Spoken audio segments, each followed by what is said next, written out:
Hello, everyone, and welcome to another Monday, another episode of Weekly Patronage, another hanging out with chat and finding out how your weekend was going, and drinking tea. You know, all of the fun things. I'm Lauren. I'm the content coordinator here at Idle Champions of Forgotten Realms. I do this show.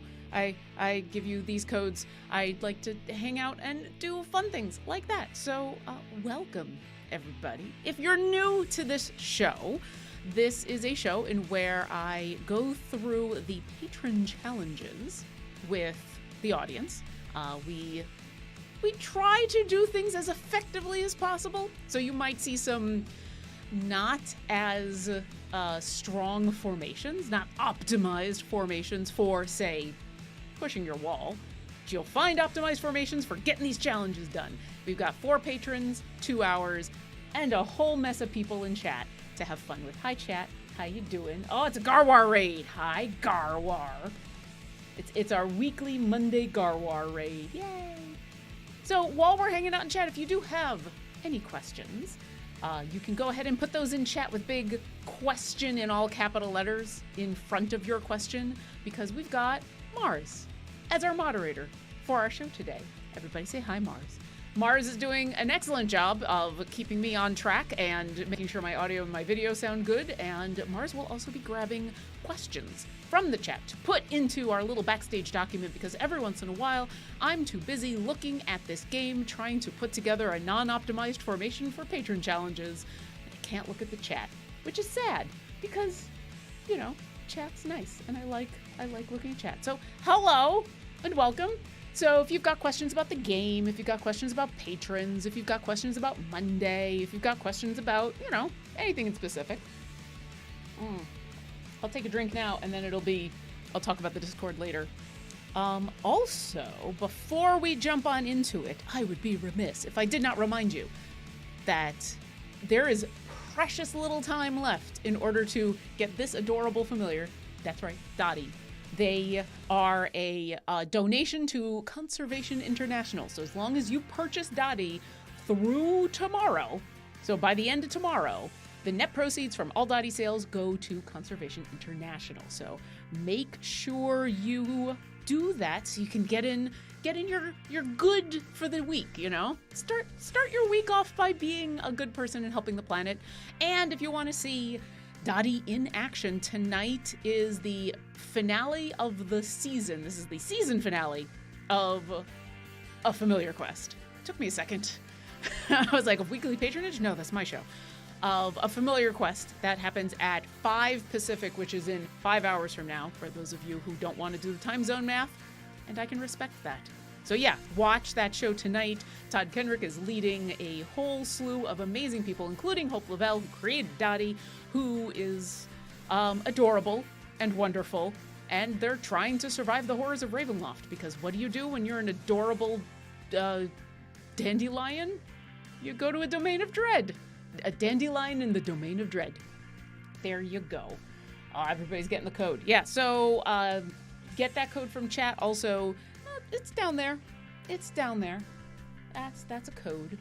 All right. So I think what we're going to start off with, I think this week, we've been fooling around with doing some of the patron variants, which are a little more difficult and take a little bit more time. But I think this week we're going to go back to something pretty, I'm not going to say easy, but kind of our standard format. We're going to try to fill all 3 adventuring parties with patrons and get as many of these challenges done, because there's a lot. And eventually I want to get back to grinding out Dungeon Master chests, which is what I got going on here. This is my, as you can tell, also non-optimized formation in order to grind out Dungeon Master chests. So, let's start the first poll. So, Mars, when you have a moment, which I know is going to be hard, when you have a moment, go ahead and put that first poll in chat. And our first poll is to find out which of these patrons we're going to try to get a bunch of challenges done for. And while that is going on, I'll answer any questions that have come on in. And meanwhile, we'll take a look at kind of the basics, because when you've got this many patrons, sometimes it's good to take a quick look and see, hey, are 2 different patrons asking for the same champion? Because then I got to pick and choose. All right, we got Mert. Mert wants no support champions. Mert wants Zorbu. Mert wants Runar, Dritz, and Calliope. All right. Vajra doesn't want tanks. Shandy, Nearest, and Delana. Farida.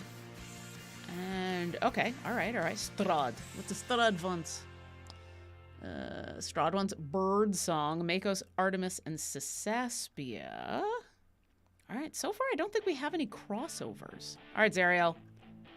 Black Viper, a healing champion. Okay, all right. Oh, Penelope, Freely, and Briv. All right, so Zariel is going to be our Heroes of the Plains formation. I might request that we start with Zariel, you know, for reasons. For Heroes of the Plains reasons. I mean, why not? Why not? Okay, questions. Habluin, is it possible to migrate shop purchases with real money to another platform? Mostly no. And it's basically because the different platforms don't like to interact with each other. There have been a couple of times in where we've migrated, but what's happened is that platform has shut down, and so we've allowed those people to move. But in general, no. If you're having an issue with a purchase or something, make sure you talk to support. And if you're in the game, if you just click on a little question mark, support will open a new browser tab. You say, okay, I'm going to say cancel. And talk to our support if you've had a problem with some purchases or some issues, and they should be able to help. Redice C4 questions. Should I rather use Nayeli or Omen in formations in general? Thanks. Well, you're welcome. Both of them are going to be good in completely different ways. So Nayeli is a tank. Nayeli is a tank. Nayeli is a tank. Nayeli is awesome and is one of your core champions that you get right away. And Nayeli likes to be up front and buff the people behind her, and she is strong. And that's what she likes. Omendron, as you can see, who is in my party at the moment, Omendron is a support. Omendron likes to be in the back or near the DPS, depending on how you have him spec'd. Omen is going to help you find gold and help your champions be more powerful, but Omen doesn't want to be up front. So their uses are completely different, and so it's going to depend on what you're trying to do and who else in those slots you would like to use. And who is available, because if you're talking specifically about some patrons, there are some patrons who won't let you use specific champions. So once you get here, it's kind of a question of, do you want a tank? Do you need a tank? Or do you want a support? How are we doing on the... Hey, look at that! I think we chose Zariel. Hey. Aw. Y'all are making me feel happy. Let me answer one or two more questions, and then we will jump into a Zariel, doing the Zariel fun. Hilander asks, do you have any recommendations on which campaign map to run through with the various patrons to get them to 100%? Some of them are going to be way easier to do than others, and honestly, it does depend a little bit on which patron, because Strahd, my old friend Strahd, there are the fewest number of champions who are eligible for Strahd than any other patron. So depending on how much favor you have in specific campaigns, and depending on what the limitations are, Strahd may be the hardest one to do. So you might want to look for one of the easier campaigns. Stick to some of the easier stuff in Grand Tour and look at Tomb of Annihilation. And I usually max out, for whatever reason, Waterdeep Dragon Heist is kind of a jam. That's pretty much all of my patrons have done all of the variants in Waterdeep Dragon Heist. It's just a good place. So it's going to kind of depend on where you want to go, but I think you're going to have an easier time with the beginning, the first couple of campaigns. And like I said, Waterdeep Dragon Heist is kind of a fun one. One more question before we jump into a Zariel formation. You tomatoed question, what are you looking forward to the most in May? The most, like in the game, or in general, or in life? In the game, spoiler alert, there's something happening on Wednesday I'm very excited about. I won't tell you what. I can't tell you what, but there's something happening on Wednesday I'm very excited about. In the game. I'm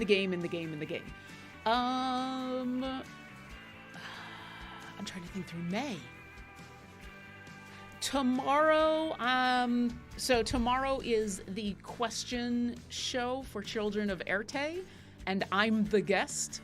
So I'm the first person to have their character featured in the Q&A, because it was Deborah Ann Wall before that. So I get to answer lots of questions about Neb, and it's going to be interesting, because I'm the first time that there will be a player on that show with the amazing Sam Delev. And I am excited and nervous. So, yeah. So Tuesday, I've got Children of Erte, and Wednesday, I've got a thing. I've got a very, very exciting thing that I hope y'all like. Okay. Keep asking your questions. Keep them rolling in. Mars is doing a great job of grabbing them, but meanwhile, we're going to come back over here to the game, and we're going to spend a little bit of time we're gonna do some fun with Zariel. So I've already decided this is as much as possible, a Heroes of the Plains formation. They want Black Viper as my highest total damage dealer, which is very possible. I actually have a really nicely geared out Black Viper. She got really super geared early on when I unlocked her. So I haven't used her in a while, so actually, where are you? Where are you? You're in here somewhere. So we could go... Yeah, we could do that. We could do that. Sorry, I'm considering options. I know Farida is going to be needed in another castle. Yeah, and we'll lose out on Freely. But I think we could do both of these at the same time. I think we could do both of these. Yeah, why not? Oh, no, we need Freely. We need Freely. Okay, so we'll do a healing champion as our highest total damage dealer. We will make a healing champion. We'll come back for Black Viper because we need Freely in there. As far as undead. So, let's go ahead and finish this. Sorry, Dungeon Master. I will come back to... Oh, let's at least finish the boss. Everybody, get him. Yeah! All right. Okay, so now... Oh, there goes Briv. And here comes Briv. Okay. So there are free plays that you can go into that you can get whole bunches of votes of stuff done. And they're probably the most optimized way of doing it, especially if you're getting through some of these free plays, through some of these challenges. I like to be slightly less optimized and actually go to some different free plays. So in this case, because... Oh, I gotta make sure Zariel is active. In this case, because Zariel wants lots of undead to be killed, I happen to know that Tomb of the Nine Gods is a really good place to get a lot of undead. And so it's just kind of fun to get, for me at least, the different formations. And also it's good to get favor in a bunch of different campaigns. Like, I'm still trying to get lots of favor in Descent into Avernus. And Icewind Dale. So the more I can do stuff there, the happier I am. So let's do this. All right. So Tomb of the Nine Gods. We want all the heroes of the plains. We're gonna get a whole bunch of familiars out here. Gotta have Orkira. She's gotta have her Phoenix. It's gotta happen. Okay, so it was Penelope, Freely, and Briv. Okay, so Briv's gonna be our tank, Freely's gonna buff funness, and Penelope's just gonna be cute. And also be awesome, but mostly cute. And then the only other thing we really need to worry about is who is gonna be our DPS. So I'm gonna hold off on picking these until I know who our DPS is. We want Briv to do all the skipping. Freely will end up in the back. Orkira likes to be 30 feet away from everybody. Can't have Avrin because Avrin is not allowed in Zariel's formations, which makes me happy in a weird way. We can't have Whittle. I think, can we do Alindra? We can't have Alindra. Okay, so this is as much of the Heroes of the Plains as we can have. We want a healing champion. Hey, chat. Orkira DPS. I mean, if you want to destroy the entire world, sure. We could. I mean, putting her in DPS, that's not the worst. But she's so much better as a support. All right, well, since I'm looking at chat, give me a suggestion for a healer as a DPS that we can use here. And keep in mind, we're going to try to avoid... I avoid Calliope, Shandy, Nearest, Delana. Oh, Delana's not really a healer. And Sasaspia. Let's avoid those because they're needed in other places. Mara says, weirdly enough, Orkira's trying to be my DPS right now. I mean, she'll do that sometimes, every once in a while. Like, everybody will be healed, and she'll just look at the field and go, I got this! And then there's fire. Penelope is a good DPS. That's true. We could double up on Penelope, and she's got the healer tag. Shaka is solid. That's true. Ooh, we could put Shaka in there, and then we could try to also do the puzzle. And then there's fire. You know, it's healing and fire. Right, Doorbell Streams? Wish it wasn't so complicated. Tront and Hop, I might have missed what you were talking about. But if you have questions about this game, you are in the right place. Not only am I happy to answer as many questions as I can, this chat is usually amazing about helping answer questions. And we have a whole Discord, discord.gg/idle champions. I got a drink now. Come to our Discord because there are always people there who are more than happy to help you out. No question is too basic or simple. We all had the questions. We all had the same things. Every question that you ask, there's probably half a dozen to a dozen people in chat who are lurkers, hi lurkers, who are asking the same question. So feel free to ask. You got questions, we got answers. I will say if you're going to ask a math question, because I just saw a bunch of math come up, I'm not your math person. That's probably Garwar and Mars. All right, well, I think... Naxangus, I'm glad to inform you all that I'm celebrating my 1-year anniversary of joining this awesome community today. Hey! Happy anniversary and welcome. All right, let's get this party started. You know what? Let's make Penelope our DPS because it's funny. So we're gonna want good people, and I believe she is chaotic good. Yep, it's the vast majority of us heroes of the plains. We're chaotic good people. See, I usually go minor eruption, but now I it's now 4 times more effective. It's mostly knockback though. Oh, but yeah, we're gonna want because I almost never use Penelope as a DPS. Oh, you know what we need to do? Sorry, this is incredibly important. Dottie's got to be on Penelope. Hold on a second, as I need to play dress up with all my characters. Where are you? Bahamut, and Bahamut's got to be on Freely because it's funny. And we need Flo on Briv. Okay, let's get the rest of this going. Yeah, let's get Shaka in here. Because Shaka is awesome, and we'll figure out their puzzle. Okay. Support gnome. We gotta get a gnome. All right, that's good. Let's get some more slots. Let's see what else. I need a gnome. Oh, gnome.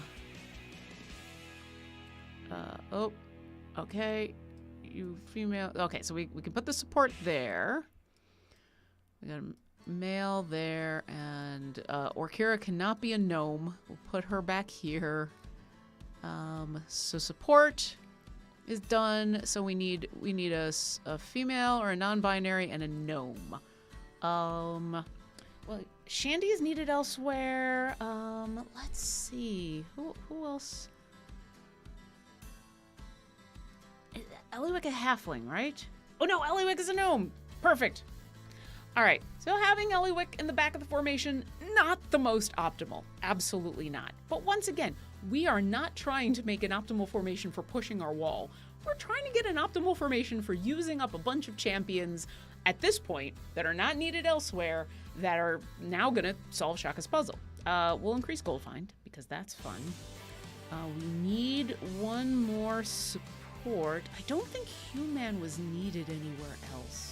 I kind of want Human to be up front somewhere. Oh, we could put Hitch in there. Was that? Oh, that was the female. Okay, so nope, we can't put Hitch in there. I mean, we can, but we will just not do well at the puzzle. Jaheira we could do. Jaheira's not needed elsewhere. Ooh, Grama we could put in there. I mean, a backyard tank is always fun. I'm looking over chat. Let's go Grama for funsies. Because I love Grama. She's adorable, and she gets to stand next to Orkira, and that'll make Orkira happy. There we go. Okay, and I don't think any of these have anything in the puzzle. So perfect. Let's get some other funsies in here. Don't think Strix was needed anywhere, so let's plop her in.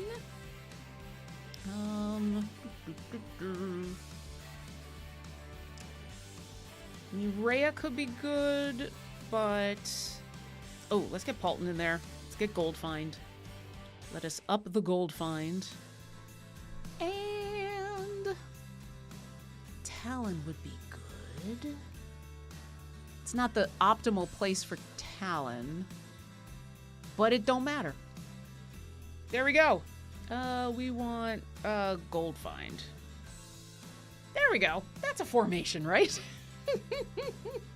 So yeah, once again, if you're new to this show, I'm not making a formation that's going to push a wall that's going to be amazing. There are technically things I could do to make this formation a lot better, but I'm focusing on two things right now. I'm focusing on, well, three things. I'm focusing on getting Zariel challenges done. I'm focusing on using champions that are not needed in any of the other patrons. And I got Shaka's puzzle on there. I'm not looking for optimized. I'm looking for doing a bunch of fun stuff. So the other thing we gotta look for, Zariel wants 250 areas with the two of them. We only gotta get to 200. And 250 for healing. Okay. Oh, 400 or higher. So we actually gotta go to 401 on this. So we're gonna save this formation, and we're gonna come here, and I just kind of like to go through and make sure everybody's got their specializations. So we got to get to level area 400, and so I'm going to put 401 in there, and that's just my way of remembering, I specifically picked this, and this isn't just, go to this goal. And then that's going to get us some gold, and we want to go fast. I'm actually running, I'm starting to, you know what, we're going to 400. Use the huge. Let's go huge. Huge potions of speed. All right, there we go. Zariel, kind of done. We do have to do one more thing, because I noticed, it's not Zariel. Some of these, they're open a Strahd patron chest, or purchase, I think, open a Mert patron chest. So one of the things I like to do is come over here to the shop and make sure I'm buying my Modron component chests, because you only get one of these a week from our friendly neighborhood patrons. So I make sure I grab them right away, and I don't forget, because I need that. I need those components. And then Mert needs a Mert patron chest, and I think it was Strahd. Strahd wants a Strahd patron chest. There we go. So we'll open those up in a little bit, but there you go. Done. Let's answer some more questions. Let's go. Ooh, wow, lots of questions. Let's see what I can get through. Ye old dice goblin. That's a good name. Good name. Question: has the weekly patrons rolled over from last week yet? Yes, they have. In fact, that is one of the reasons this show is at this time, is they usually roll over at noon Pacific on a Monday. So that's when any of the weekend stuff, any of the weekend buffs, any fun stuff happening over the weekend, that's when that'll end. And that's when things will roll over and we'll get new patron challenges and the reset happens. For those of you wondering, that is why my 12 o'clock Pacific show sometimes starts at 12:01. You know, the game is resetting. Unreal Genius. Question: do new items ever get added to patron shops? I've got enough Mert currency to buy remaining items, and I'm wondering how safe it is to buy patron chests. Well, here's the good news. It's totally safe to buy patron chests, because those are awesome ways to gear up a lot of champions with in-game currency. So you're never going to go wrong buying patron chests. That is always going to be good. New stuff does get added to patron shops. It is rare. It's not all the time. They do get updates on a regular-ish basis. But not often. That is a really wishy-washy answer, and I wish I could tell you a better answer. But yeah, there will be new stuff that will occasionally be added to the patron shop. But once again, I think getting the patron chests, always good, because it is one of the ways that you can gear up champions with in-game currency outside of time gates. So they're awesome. And the worst case scenario, the absolute worst case scenario, is you spend all of your Mert. Let's go with Mert. Well, we're doing a Zariel. So let's say I was to just spend all of my the symbols of Zariel on Zariel patron chests. I just spend them all the symbols gone, all the feathers, and then tomorrow we add something in that I really want to use those feathers for. You can just earn them all back in the game. You know, do a bunch of patron challenges. It may take a little while, but it's always a thing you can earn, and you can kind of earn pretty fast. So yeah, you're never gonna go wrong with patron chests. They are always a good idea. Luke McKay. Well, hi Luke, how you doing? Can I ask for a poll? Okay, I am interested. How many folks in chat have been a DM? I have some DM questions. Ooh, Dungeon Master. Hey Mars. Let's get that poll going. I'm interested myself. Let's get a have you been a DM in 5th edition? Have you been a 5th edition DM? Yes or no? Now let's just see. I'm kind of curious. How many wonderful people in our chat have been a Dungeon Master for a 5th edition game. I only specify 5th edition because I'm pretty sure, and I'm going to say this because I happen to know Luke fairly well, I'm pretty sure any of the questions Luke is going to have are going to be related to 5th edition, so, you know, that's why. But if you have been a DM in other editions, super cool. I mean, my first DM experience was in 4th edition, so, but yeah, I'm curious. We can do that poll while I answer some more questions. So while Mars is setting that up, Jamick Unyielding question. I just started listening to the Black Dice Society while working. Ah, nice. Anything I should watch for? Anything you'd recommend as a palate cleanser for when the horror gets a little grim? Oof, good question. So for those that don't know, Black Dice Society is a show on the official Dungeons & Dragons channel on Thursdays. And it is DM'd by the amazing B. Dave Walters, who fans of this game might know as the content person behind Freely, as one of the people on Champions of Lore, as our DM for the Idle Champions Presents series of shows. So also, I like that Mars has several more options here. Not just yes and no. I appreciate that, Mars. See, this is why Mars is amazing. Back to your question. So, B. Dave Walters DMs for a whole bunch of really amazing players, including Mark Muir, voice of Commander Shepard and the person behind Bailoff, Tanya DePass, who is the content coordinator behind the person who created Celise Astorio and one of the players on Rivals of Waterdeep. Like, it's a amazing show. But, like you probably guessed from Jamick's question, it is a horror show. It is in Ravenloft. It gets dark. It gets creepy and dark, and it goes to very, very dark places. And they put warnings on there and everything. So, shows that I would recommend as a palate cleanser when the horror gets a little grim. I mean, this last season of Rivals of Waterdeep was super fun. They just wrapped up, so you've got a whole season that you can watch. Latia Jakis, who is the person who created Dahani, was the DM for this past season, and the vast majority of the season, there's a couple of intense things that happen, but the vast majority of the season is just really fun role-playing in Waterdeep. Super fun. Let's see. I mean, I'm gonna plug Children of Erte on Tuesdays. It doesn't get dark, but it does get serious at times, and it's certainly not horror like that. Let's see. Yeah, I think I'll stick with those two. I mean, Dungeon Scrawlers is awesome, but I know they're coming to the end of their campaign, and so things are really, really, really, really serious. I'd be interested to know from chat if they have any other suggestions.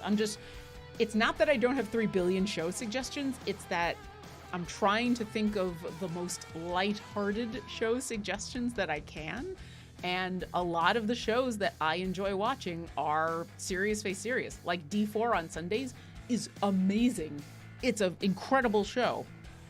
Super, super deep. I'm not gonna say dark because they're more adventure stuff, but yeah. I would say start with that. Start with the most recent Rivals of Waterdeep season. You don't have to watch all the seasons of Rivals to get into the season. They will give you a really good recap, and if you really like it, you can go back. All right, so the vast majority of people have not been a dungeon master yet. But that's not a huge majority. So there are quite a few people who have DM'd, and I think Luke and anybody else who might have dungeon master questions, I think you're gonna get some good answers. All right, Mars, I'm gonna put you to work right away. I'm gonna make you work immediately because we are halfway through the first hour. And we need to come up with 2 more of our formations. So if you can get the next poll going, and we'll see who we're gonna work on next. Are we working on Mert, Vajar, Strahd? Go ahead and make that poll. Ooh, and let's see. While he makes that poll, I do have the final numbers. So no one with 40%. Next was yes at 19%. Yes for other additions at 16%. Yes for 5e and others at 15%. And I was in there. And not yet, but I want to at 10%. That's a pretty interesting spread. So almost half of you have never DM'd, and the other half have in a variety of ways. That's kind of cool. All right, we got that patron question up. I'm gonna see more questions. I love that there's 3 billion questions. I'm happy. Bricklayer Tim, 2 questions. I just started last week. Welcome. Glad to have you. Should I push to unlock patrons quickly or take my time and collect more heroes? And then for question number 2, on the 7-day potions, do they persist through the change of campaigns? I'll answer the second one first. The 7-day potions, if you're talking about like, I got this potion of the Gem Hunter, yeah, it's just on. It's just on all the time. If you, unlike the other potions, which are only good while you're in that specific run-through, that specific adventure, the big ones, they work for 7 days. Doesn't matter what you're playing, doesn't matter what happens. So that's the easy answer. As for push to unlock patrons quickly or take my time and collect more heroes, I'm gonna say collect more heroes, and the reason is because having a deep roster is going to help with a lot of things in this game, including patrons.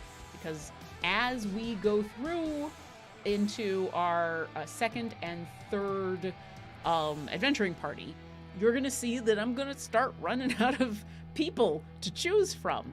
And so having a deep roster means you'll have an easier time when you do unlock patrons to complete a lot of the patron challenges. Now, I will say, if you do unlock any of the patrons, Mert's the first one that gets unlocked, those specific patron challenges that come up that ask for, hey, do a complete so many areas with this person, and this person, the game will only pull names of champions you currently have.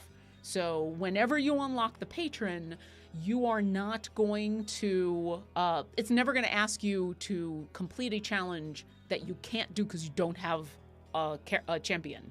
So if you do unlock one of the patrons, you're not out of luck.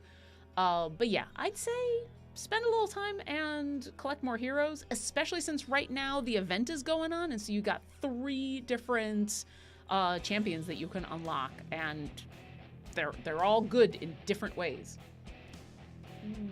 Oh, Strahd is fun. Oh, You just want me to talk in my really bad Strahd accent, which I am required to do every time we do a Strahd.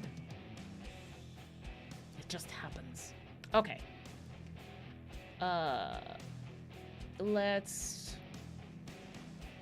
I'll answer a couple more quick questions before we go for Strahd. Ken Cyril question: why is your Dungeon Master chest farm automation set to reset at 350?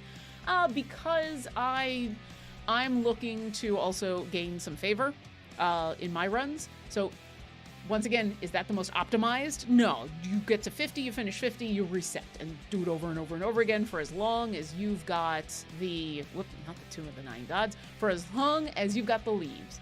But I'm also trying to farm the favor so that when the favor conversion happens at the end of the event and a week later, I get the most bang from a buck.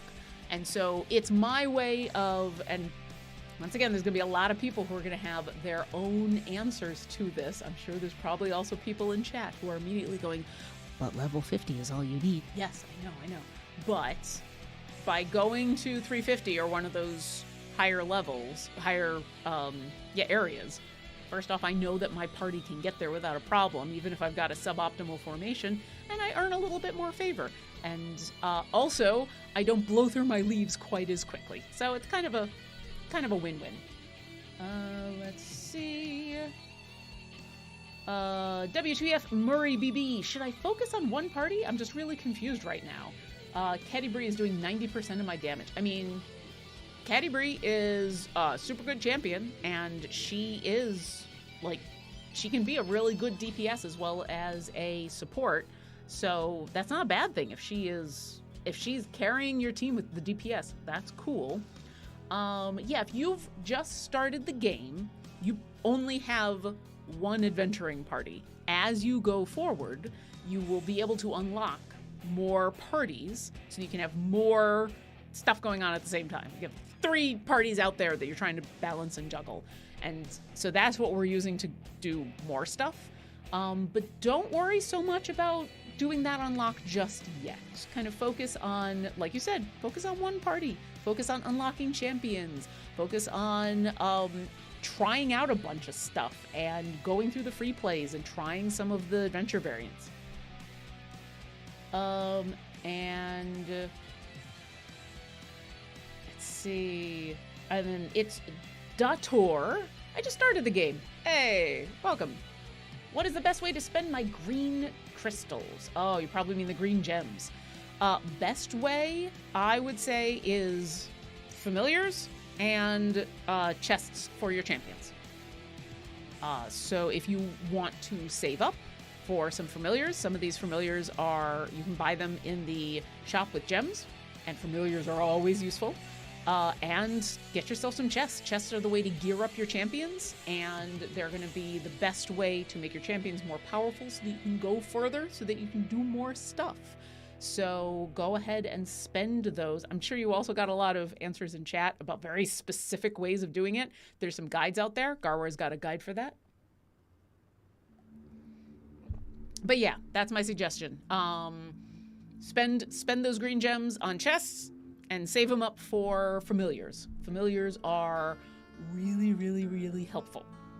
And I'm going to answer one more question. Shaka 151. All right, Lauren. Question: what is best in life?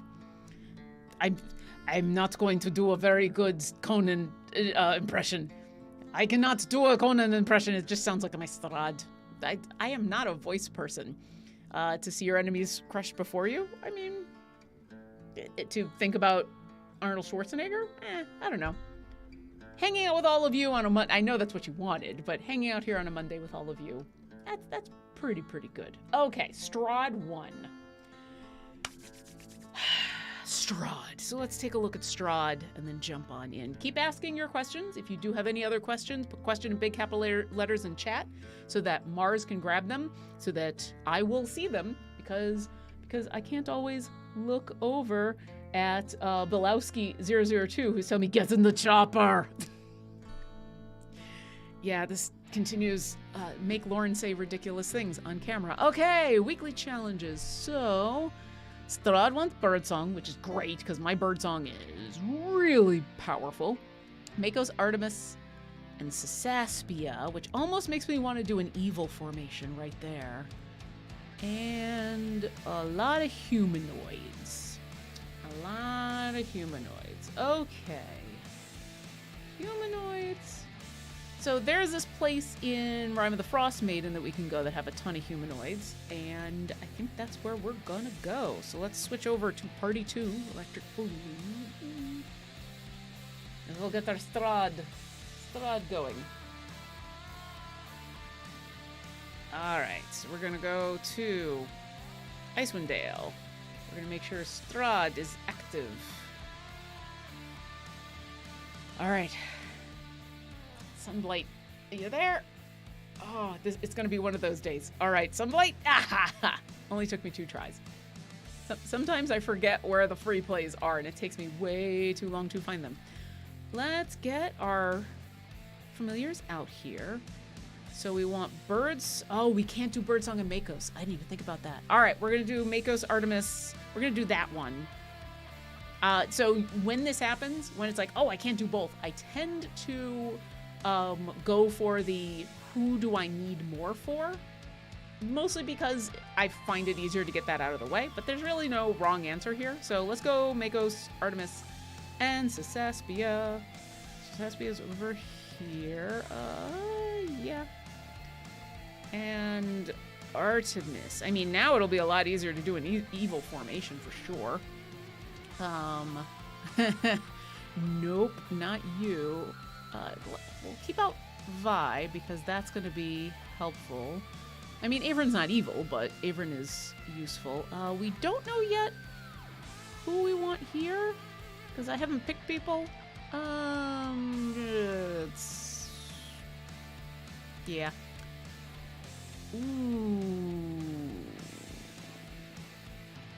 I mean, neither of these are evil, but we'd probably go Ulcoria. I mean, we could do Narak. We could have Narak out there. None of these are evil, but Catti-brie is going to be helpful. Krond is evil. But do we need Shandy somewhere else? Shandy's always good. I like putting speed people in there. We need Shandy somewhere else. Drat, Vajra, why? Why, Vajra, why? Yeah, let's stick Krond. I'm trying to go evil. Okay, so Viconia is right here, and worth it. Jarlaxle. Oh, Baloth. Baloth is good. Whoops. Belushi, I mean, we don't have a tank yet, do we? Neutral evil. All right, Belushi, you're up. You're tanking. Tanks for help. All right, let's make this fun happen. We haven't figured that out yet. Okay, so let's get Baloth and Viconia in here. Belushi. I've forgotten how close champions of the 2 columns behind her. Okay, so we want our DPS to be in these 2 columns. So actually, Baloth's in a pretty good spot because Baloth buffs the people in front of him and behind him. You be excited, be overexcited. Okay, so Artemis probably wants to be there. We want Vi in here because I'm trying to get fast. I want to go fast. I want Avron because Avron is, we want evil champions, yeah. Both of these are gonna be good. Sass, we want people to go faster. I mean, it's an evil formation. Do the evil thing. Yeah, Krond and Narak, get out there. Why not? Why not all the DPS? Every DPS. Alright, so not a totally evil formation. Okay. So we want that, because we're not going to have... damage. Yeah, let's do damage. And then most of these people are... I think they're all melee. Did I... No, because... Oh, yeah. No, you're melee. Forgot that Krond is... Yeah, you're melee. You're melee. I'm sure you're melee. So, yeah. Do kills that are melee. Woo! So Vi and Avron are our only non-evil champions in here, but we got mostly an evil party going. I'm pretty happy with that. Be supportive. Is there anything I can do to make any of this better? I mean, Vi's not attacking, so let's put someone who actually is doing damage in a place in where Baloth can buff them. We want Makos to try to be as next to as few people as possible, and that's as little as we can get. I think we've got our suboptimal optimal formation. I think we've done it. Completely ignoring that the familiars are getting all the kills. Yeah, doorbell streams at first. I have been playing this game long enough that I have enough favor in these campaigns that the familiars are just grinding through enemies and having fun. And that's okay. It saves me some time when I'm still playing around with the formation. But yeah, like I'm thinking about how far we gotta go. So you want to go through 1,000 areas, 200 or higher. So yeah, let's go to 201.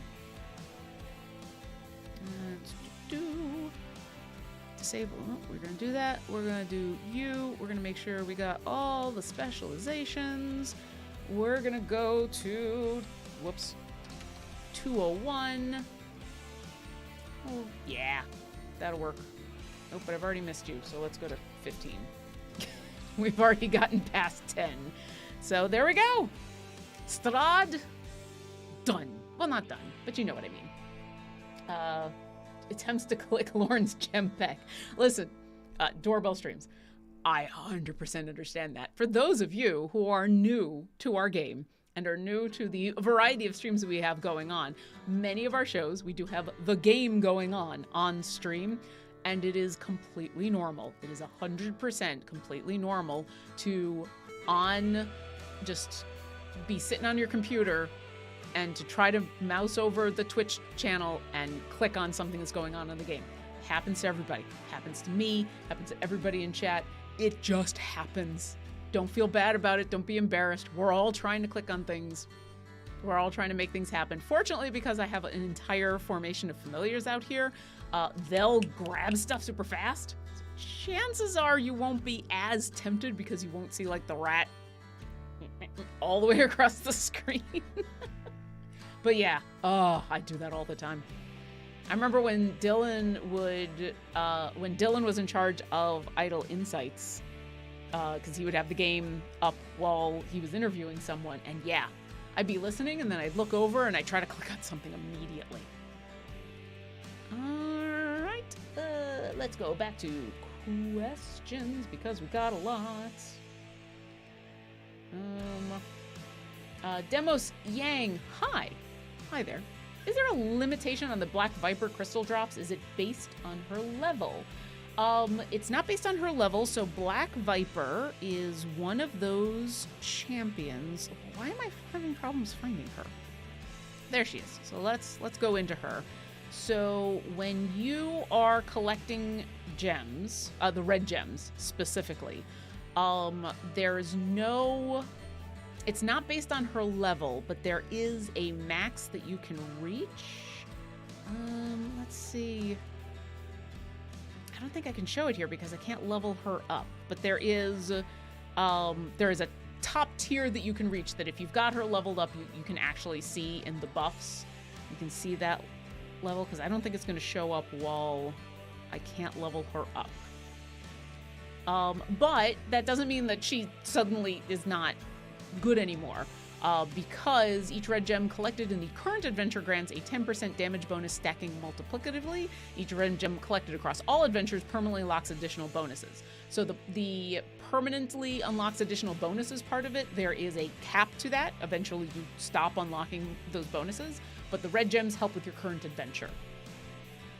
I hope that answers that question. Let's see. Sean W. Dragon, did you ever get your Moonicorn pony for your Kobold Paladin? Not yet. Not yet. But I'm working on it. I'm totally working on it. If anyone has a name for a pony that has wings and a unicorn horn, that is a more elegant name than the Moonicorn pony, let me know, because my Kobold Paladin has the need for a mount. I want an all-black pony with the black unicorn horn and the big feathery black wings, looking all epic, with my Kobold Paladin in gleaming armor flying through space, so that when that Spelljammer book drops, Paladins in space. I want it. I want it so bad. Someone make that happen. WTF Murray BB, welcome back. I am at the start of the game. Is there an optimized setup I can start working towards? There is. You probably also got answers to this in Twitch chat, because hi Twitch chat. Have I told you lately that you're awesome? I do think you're awesome. Anyway, there's not one specific formation that is like the formation, because as you've probably seen, it depends on a lot of factors. There's a whole bunch of different campaigns, there's a whole bunch of different champions, there's tons of stuff that's going on. If you're just starting out, you're going to be in the Grand Tour, and you're probably just going to have the core champions, the basic ones that you start out with. So that there are some good formations that you can either set up on your own just by looking at what each of the champions do, or find online, or find on our Discord, discord.gg/idlechampions. Everybody drink. So yeah, my suggestion is take a little bit when you've just got the core champions and read over what they do. And you'll see, I'll do this all the time, because at this point we got 100 champions, and I don't remember the nitty-gritty details of everybody. So I'm constantly diving back in to the character sheet and going, all right, what Baloth? What is this thing that you do again? And so kind of reading through what they do, seeing what their roles are, can help you figure out, oh, where does it make sense to put them in specific formations? Tanks like to be up front. Your DPS probably wants to be in the middle somewhere. There are a lot of champions that are going to be support, and they're going to buff in different ways. Like Baloth, Baloth gets the column in front of him and the column behind him. Those people in those columns get a damage boost. So you want to position both. So now you start to see how formations work as you go, okay, so I'm going to have this champion in here, and they require that the person who I'm going to designate as my main DPS, I'm going to pick one champion, I'm going to pour all of my resources into this one champion, buff them as much as possible. I want them in front or behind Baloth, because that's where Baloth is going to help out. Other here. So his Dark Blessing increases the damage of champions not adjacent to Makos. So Makos is awesome, but Makos is like, I want to be over here. Yeah, I'm okay. I just want to be over here. Makos likes to be in a corner. Makos likes to be in the back. Makos likes to be as far away as possible. But most important, Makos doesn't want to be next to your DPS. Who is that person you're buffing the most, those two people can't be together. So once you start to go down that path and go, oh, okay, I understand. Brunor is going to help the people who are in the same column as him. Nayeli is going to buff the people directly behind her. Celeste is going to buff the people around her. And that's kind of how you start to fit a formation together. And depending on what you do, they can come in different varieties. And then you start to unlock champions, and suddenly you have more options. But if you do get stuck as you go through the game, if you're having a problem either maximizing a formation or just making a formation, I'll plug the Discord again, discord.gg/idlechampions. And the reason I'm specifically plugging the Discord while I drink, the reason I'm doing that is because the Discord has a bunch of different channels. One is specifically for formations, but you can talk about formations anywhere. But what's nice about the formation channel is they can help you with showing off formations, because it could be a little difficult in text to, like, if I want to describe this formation to you, In text, it might be hard. But if I take a picture and I just stick it into the Discord and go, this is what I got, what can I do to make it better? And you're like, oh, move Makos here and move Viconia here and blah, blah, blah. That's a lot easier. So the Discord makes that super easy. We also have a show called Formation Save, which is on Tuesdays and Thursdays at times that I don't remember at this very moment. And Formation Save is an excellent show in where you can literally submit your game. You know, say I could submit this specific game right here, and I could submit it to people who are experts on formations.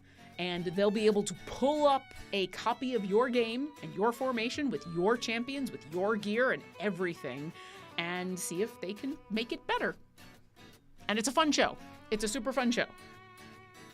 Someone will put into chat the times for Formation Save because I don't remember. You know what? I can look that up. I am a capable person who has access to all of that information at the tips of my fingers. I should know that information. Okay. Tomorrow, Formation Save happens at 9 a.m. Pacific, 9 to 11, and that's with Sean and Taylor, who are our excellent support people. That was a very difficult sentence to say. Yeah, they're the two people who, if you go to support, if you're here in the game and something goes wrong or you are having an issue and you contact support, chances are, not always, but chances are it's going to be Sean or Taylor who are going to answer your questions. So as you can imagine, they know a lot. They know a lot about the game. So that's on Tuesdays. And then again on Thursdays from 9 Pacific to 10:30 Pacific, it's Sean and Mars. So same thing, two excellent individuals who know a lot about this game can pull your specific game into their screen, and you can learn a lot from watching them fool around with formations. That was a very long answer to your very good question.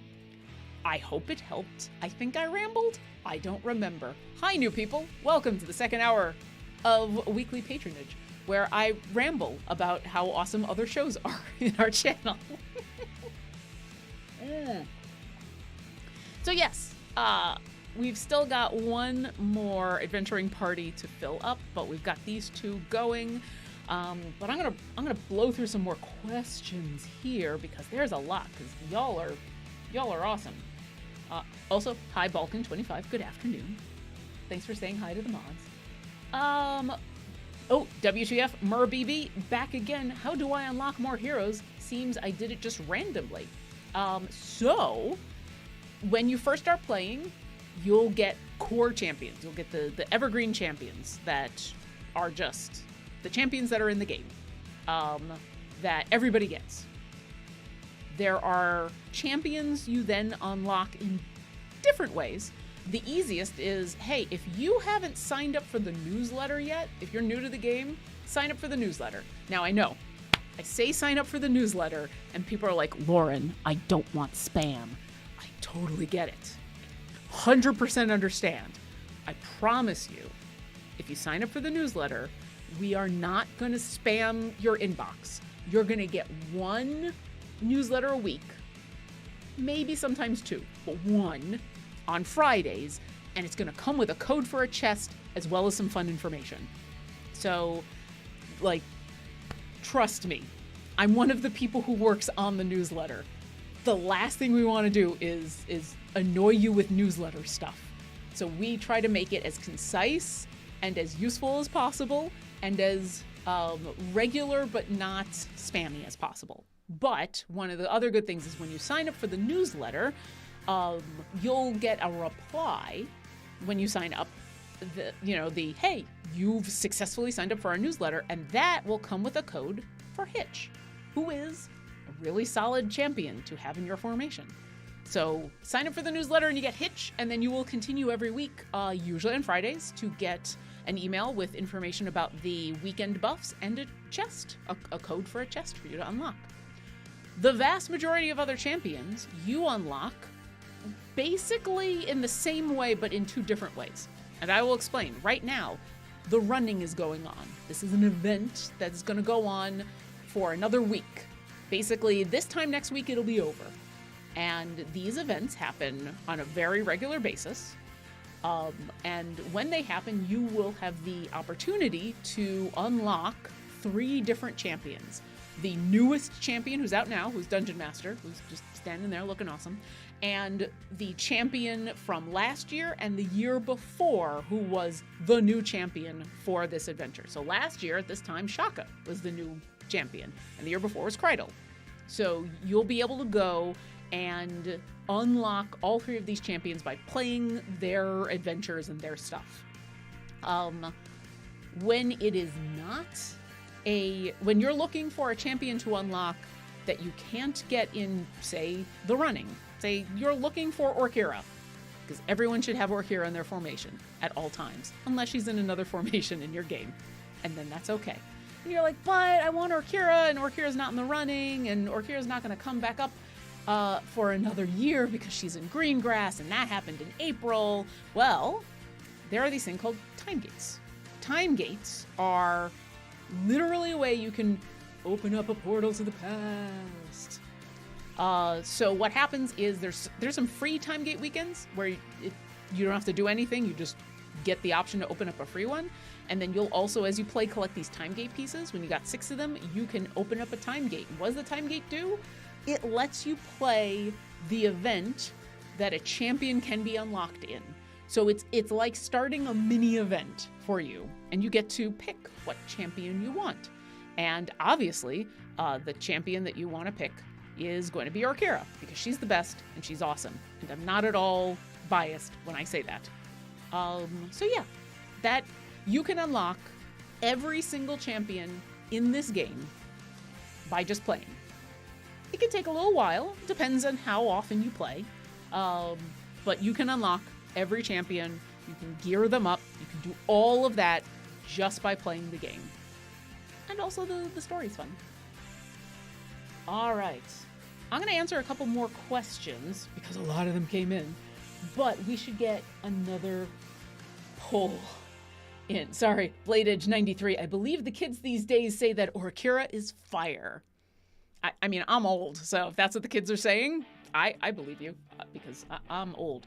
Oh, Mars already has it going. So we're going to pick one more patron to do a bunch of patron challenges. So if you're in chat, go ahead and vote now. Do we want to... No, I don't want to do trials. Trials is a completely different thing. Awesome, but different. Do we want to try to do some of Vajra's or Mert's weekly challenges? Go ahead and vote now. Meanwhile, oh yes, Mars. I very much want Spelljammer and Idle Champions. Yes, it would be so cool. I mean, I just want Spelljammer everywhere. Paladins in space. Admittedly, saying in space makes everything cooler, right? T in space. Okay. Hilander, question. Do you have any tips for figuring out Shaka's puzzles, or is it just a matter of swapping various champions around until the puzzle gets solved? I find that that's honestly the best way. If you probably asked that question when I was figuring out Shaka's puzzle, when I was doing this first free play. Yeah, I think for me, if I know I'm going to put Shaka in a formation, I try to put him in there first so that I can level him up, so that I can get what the puzzle is going to be, because that makes it the easiest to grab champions. Or decide, this puzzle isn't working, let's tell Shaka to redo the puzzle. But yeah, I find it's the best to, put him in there, get the puzzle going, and then I literally use Shaka and I just move him around in the formation. I'm like, all right, what are you? Okay, that's what I got to work with. Let's go. Another reason to have depth in your formation. The good news is, while it's super awesome to figure out his puzzle because you get all kinds of bonuses, if you miss one or two, it's okay. Like, Shaka is actually in my formation for the Dungeon Master formation that I had going that was just grinding out Dungeon Master chests. Now, I know when it automatically does the reset, Shaka's going to have a new puzzle. Because I'm not there to figure things out, it's probably not going to be a puzzle that works. There's probably going to be people in the wrong spot. And that's okay, because I'm not trying to push too far. And so it's, if you miss one or two people, it's not that bad. But yeah, that's my suggestion, especially if I'm going to put together like a Rivals of Waterdeep formation. I'm going to put Dahani and Celise and Shaka in there, and I'm going to use them as kind of my core, especially since Dahani is Murder Burb. I try to get Shaka in there first so that I can start moving people about.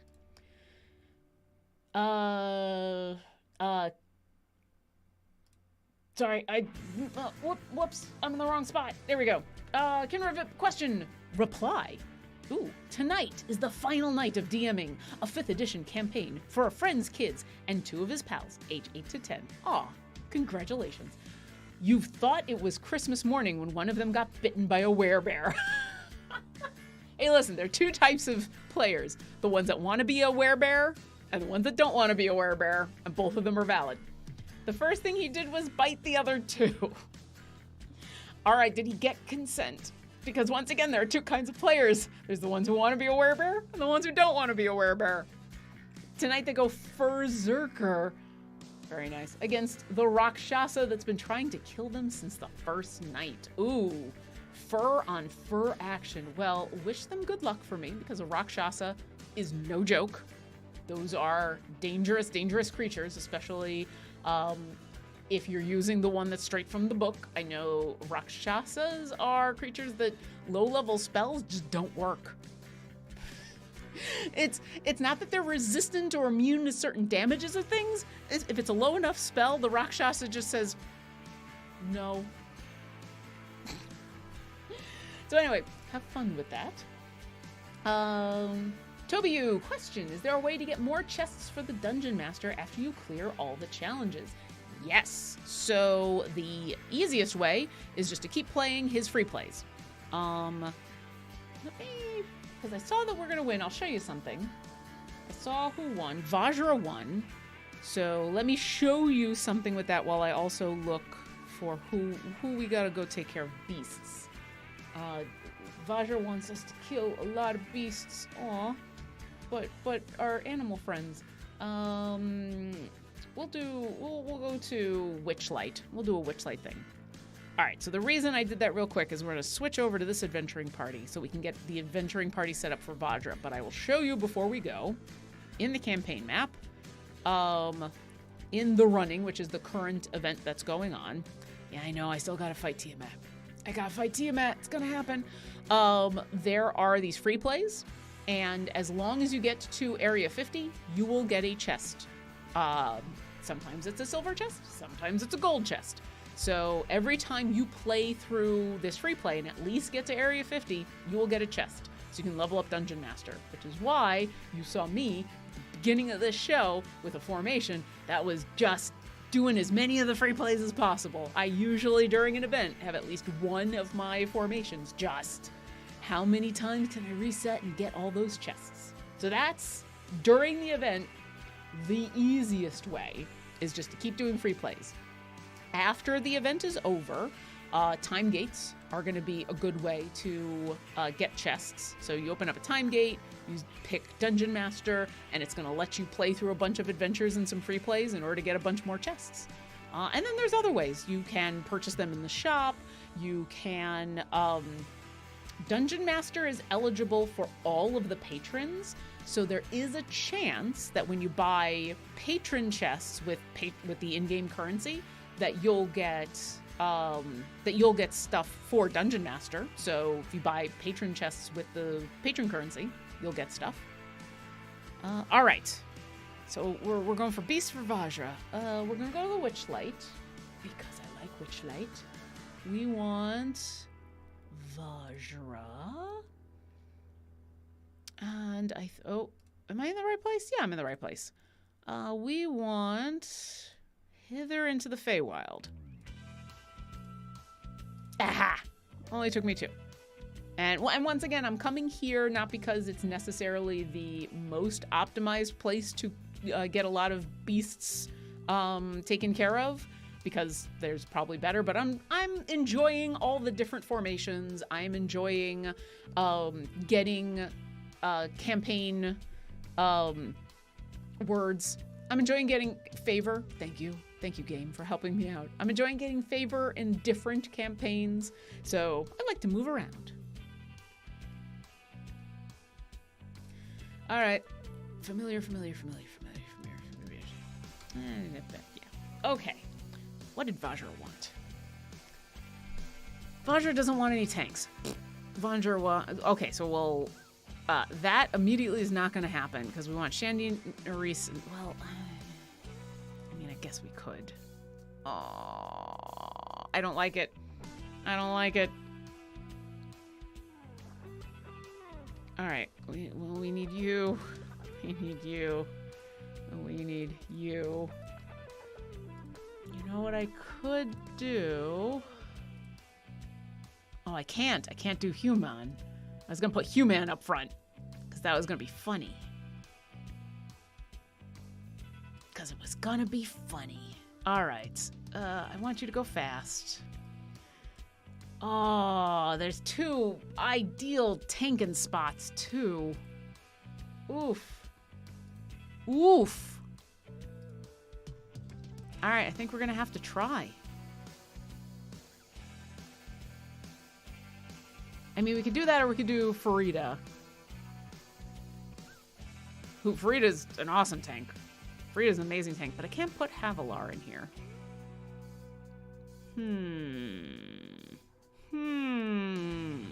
Well, I mean, let's put Farida in there anyway.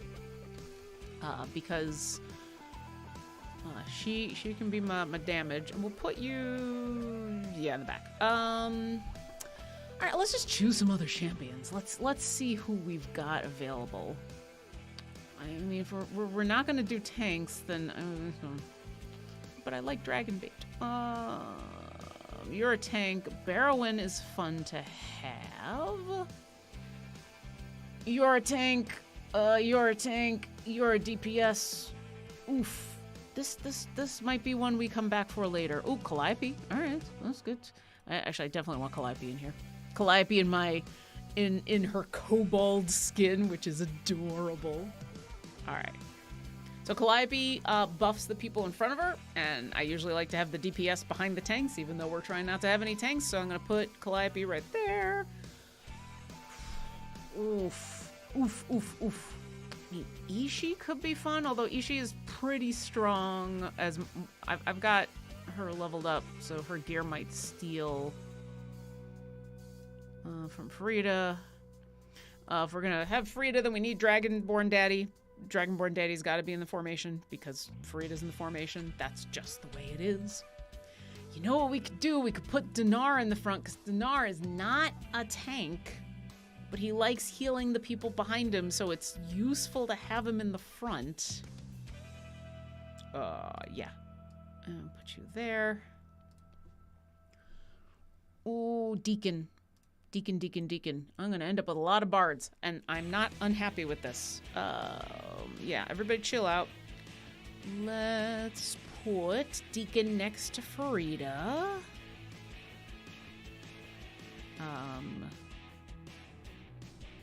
I'm just looking over to see if chat is giving me any help. Okay, I usually like to put Deacon in the back because I like using Doom.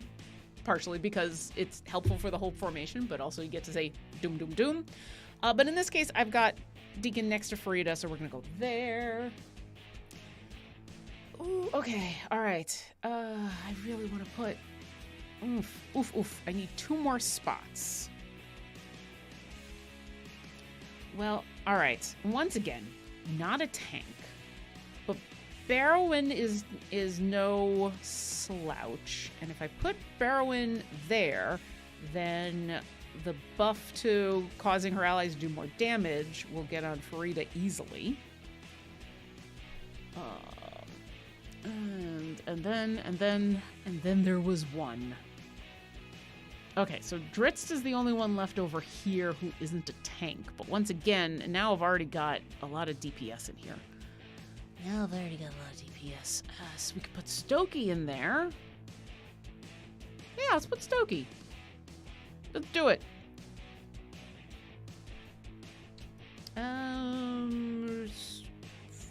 This is... One hit. Yeah, there we go.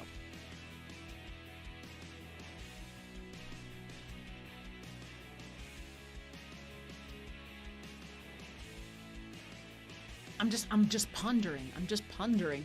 No, this is like the most unoptimized formation I've ever built, but it's gonna work, right?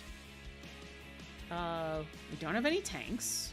We got the 3 of them. There's a chance it's gonna be Farida. It's Delana right now, but it doesn't really matter right now. Right now is not an indication of what will happen later. Honestly, the best way to know that we're doing okay with Farida being our main DPS is Nir's, because I like to use the spiritual weapon as the indicator of like, no, we're doing okay. We're doing okay. Yeah. Yes, the lurking writer. Hashtag not optimized is still fun. Also, hello. Yes, hi, how you doing? But yeah, I mean, usually my formations are at least semi-optimized. This one is kind of a mess. But once again, it's going to get the job done, and that's all that matters. Vajra, 500 areas, but not 500 in a row, but I got to get to 250 plus. So let us save our unoptimized formation. We're going to put it on in here. We want you. We've got all the specializations picked. We're going to go to 251. All right, there we go. Friends, distinguished adventurers, we've got ourselves 3 full parties cranking away on a bunch of challenges. The most unoptimized for pushing your wall parties, but the most optimized for getting a bunch of patron challenges done that you will ever see. Cheers to all of you.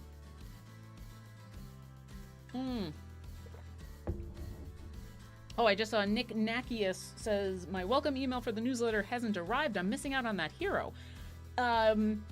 Since it is a newsletter that's an automated process, and someone might have already said this, check your spam, check your spam folder, check also some email clients have both a spam and like a filtered. They can put auto spam things in different places. Look there, because any kind of automated email is often caught by spam filters until your email learns that, oh, it's okay if this one gets through. So check your spam. If it doesn't arrive, I'm gonna say in a day, but you might actually be told. Sooner. Go ahead and contact support, because then something might have gone wrong. And once again, contact support by just clicking on this little question mark down there. Support will open up a new browser tab. You say okay. I'm gonna say cancel for obvious reasons. By doing it through the game, not only will you get to the exact screen that you need, but then when you fill out that information, it's a little easier for us to link up to your game. But yeah, my first suggestion is 100% check spam, because, and I don't blame the spam filters. It's a newsletter, and like I said when I was talking about the newsletters, a lot of them, when you get signed up for those, it's involuntary. Oof.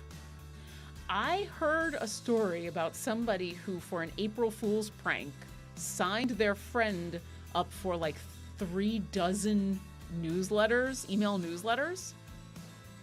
And that's like the cruelest thing ever.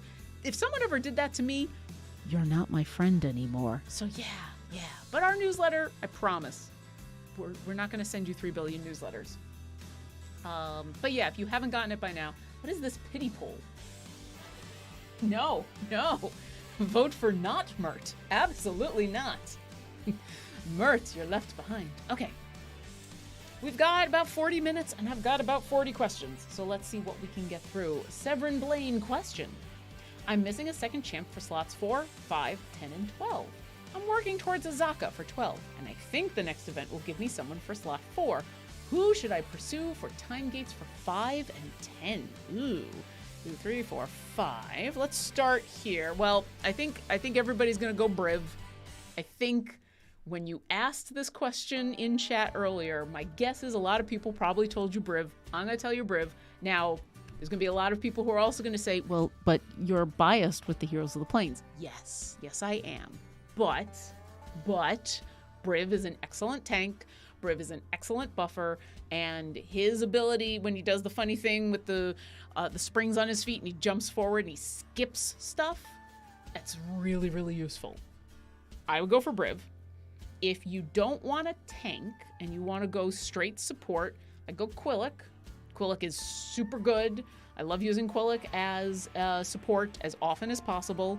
And then if not Quillic, I'd go Prudence. Because Prudence is just a fun DPS. Prudence is one of those chunky DPS that are just easy. Everything they do just is geared to making them more powerful. They're just an easy DPS to pick. So I do it in that order.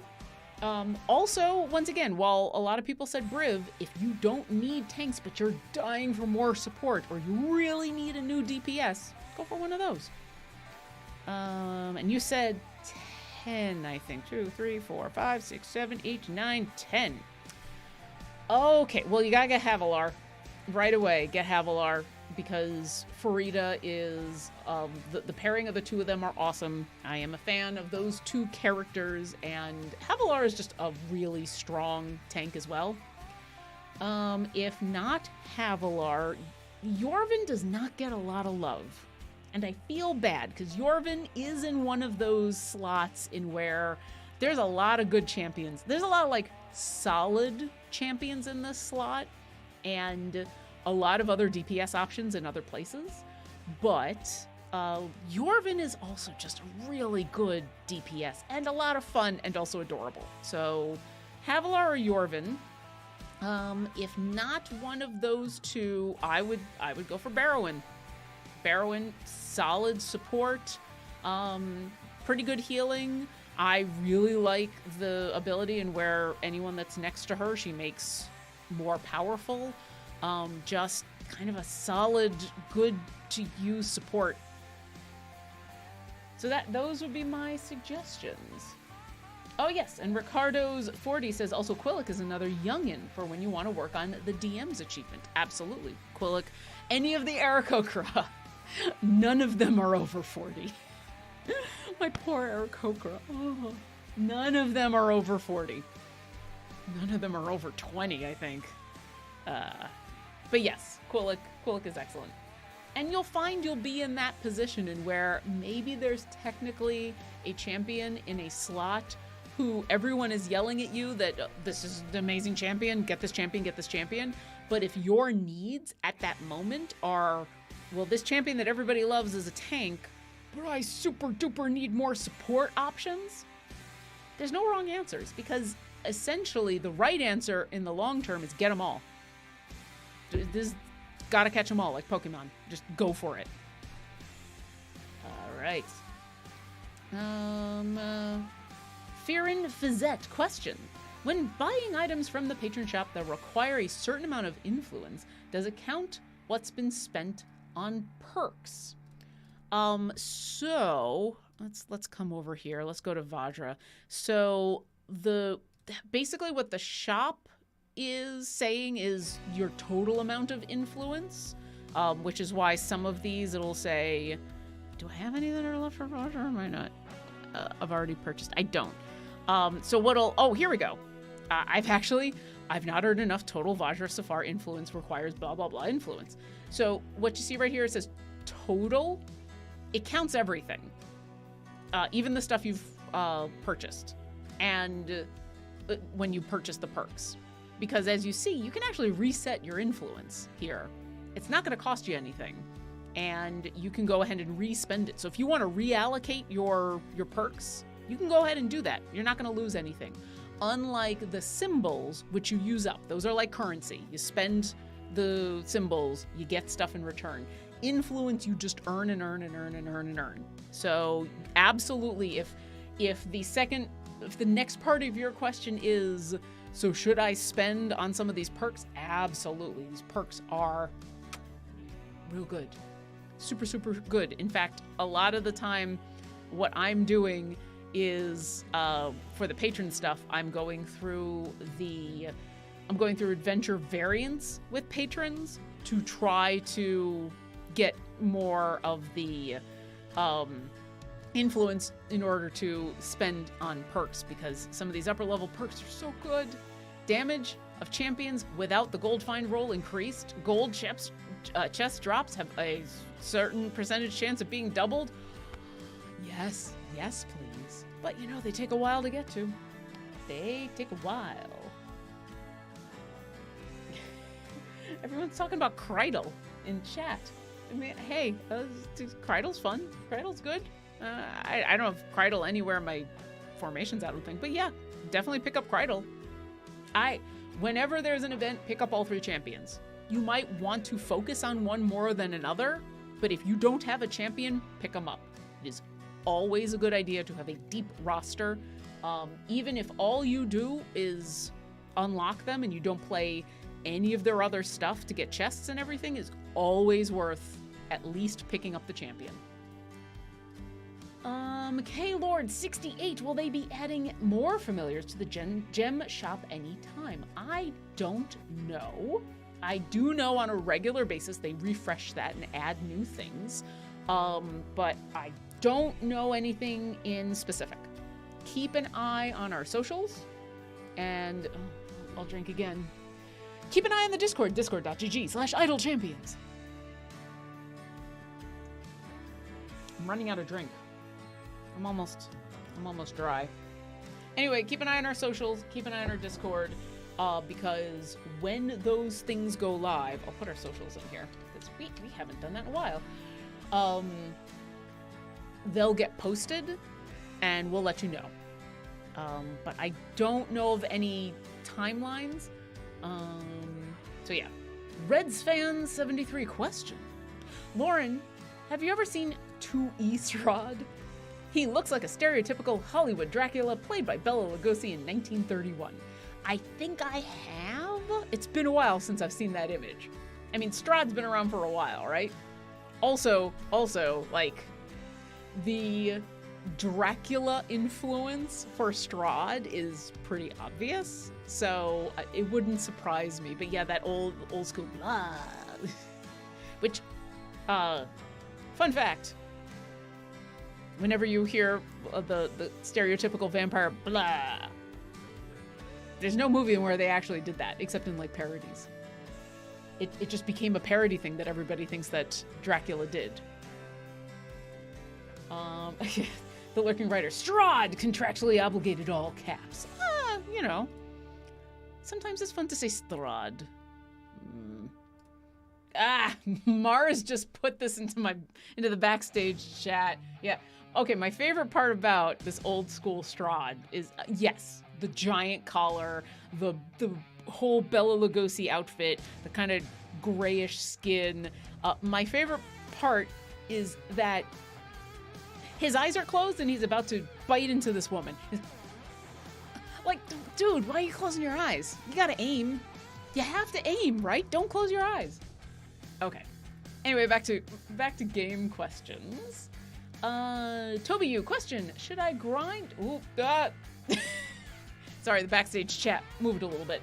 Should I grind to complete one campaign, or should I do the campaigns as I unlock them? So, I'm gonna give you kind of a back and forth answer, and I promise I'm not being wishy-washy. The first campaign you're gonna unlock is the Grand Tour. That one is a continuing campaign. We add to it all the time. And so there will definitely be a point when you first start playing and where you're gonna find that even the free plays are getting really hard. Because as we add things, some of the stuff is more difficult. You're gonna unlock Barovia in Grand Tour, and those will get more difficult. You'll unlock the Underdark, and those will get more difficult. So there's gonna be a point in where you're going to want to stop doing the Grand Tour and go try some other campaigns, go do some other things. Both because Grand Tour is gonna get really hard, and also it's fun to get the variety. Once you've unlocked Tomb of Annihilation, you will probably continue to unlock campaigns before you finish one. And whether you want to stick with one campaign or jump around a little bit, in my opinion, depends on how devoted you are to a specific campaign. Like, I totally understand I want to finish them one at a time. I think your best bet mechanically, and we'll see if chat agrees with me. You will probably want to jump around, not just for the variety, but also you're going through Tomb of Annihilation, and you're going to hit a point in where it's going to get really, really, really hard. Because all the campaigns, they get progressively harder as you go. And so instead of like continuing to work on that and push and push and push, it might be easier and better at that point to jump out of Tomb of Annihilation and go do some of Dragon Heist, Waterdeep Dragon Heist. Because when you start Waterdeep Dragon Heist, those initial adventures are going to be a lot easier than the harder ones towards the end of Tomb of Annihilation. So you'll probably end up skipping around a little bit. But I do totally understand the wanting to finish one campaign at a time. My suggestion is do the jumping around, especially once you start Grand Tour. As soon as you've unlocked Tomb of Annihilation, go try some Tomb of Annihilation, because Grand Tour is going to continue and is going to get super hard really fast, and you're never actually going to finish it because it's going to keep going. But Tomb you can eventually finish, Dragon Heist, all the other campaigns have an end. And because the last third of Tomb is going to be harder than the first third of Waterdeep Dragon Heist, you may jump out of there to go over to Waterdeep Dragon Heist and do some of that to continue to build up your champions, and then go back to Tomb and finish it. Same with, you might be going through Waterdeep Dragon Heist, and you may get to that last third, you may decide to jump to the next campaign and give that a try. Back to the questions. Ye Old Dice Goblin question, favorite color of Peeps? Did you stock up on expired Easter Peeps? Favorite color? I mean, I love them all. Peeps are amazing. I'm not saying that ironically. The people who have watched my streams for a while know I love Peeps. Marshmallows are amazing. I actually like to find the Peeps that are the weird flavors of Peeps. Like this year I found coffee and sour watermelon Peeps. And those are amazing to try, not necessarily amazing to eat, amazing to try. So my favorite color would be whatever the flavor of Peep I haven't eaten yet. And I did not stock up on expired Easter Peeps because Easter is so much candy, so good. I am trying to be healthy. And what I've learned about myself, and my partner as well, if it's in the apartment, I will eat it. If I gotta leave the apartment to go get it, I am more likely to just go, I'll just eat what's in the apartment. So if I keep the stuff in the apartment healthy, I have a better shot of eating healthy. So I do not stock up on the expired Easter Peeps for that exact reason, because I would eat them all. NPC Stalin. Are there any champions that I can unlock by doing the other areas apart from the running and those time gate stuff? Yes. Every campaign has an evergreen champion that you can unlock in the game.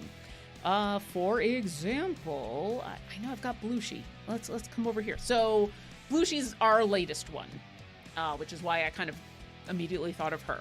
So during the Wild Beyond the Witchlight campaign, there is a specific adventure that you can do that it's called Bully for You, is the adventure variant. And you'll actually see when you've unlocked access to that adventure variant that one of the rewards is Blushi when you finish it. And it's got some pretty fun but difficult requirements.